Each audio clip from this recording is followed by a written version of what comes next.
நாள் 10.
இறையாட்சி வரப்போது, புது மாட்சி தரப்போது, புலி சிங்கம் கூடத்தான் புதுசா மாறிடுச்சு.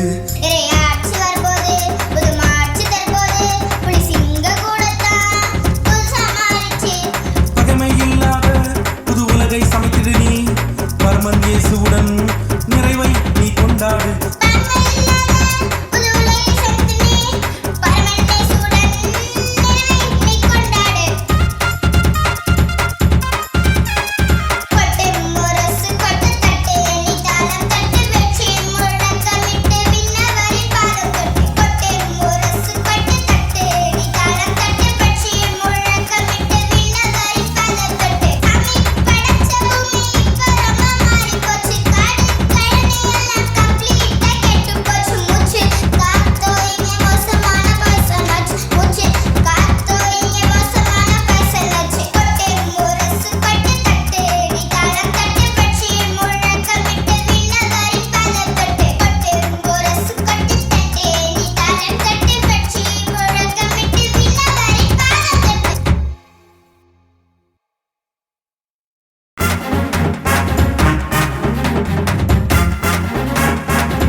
ஏசாயா 9ஆம் அதிகாரம் 6ஆம் வசனம்.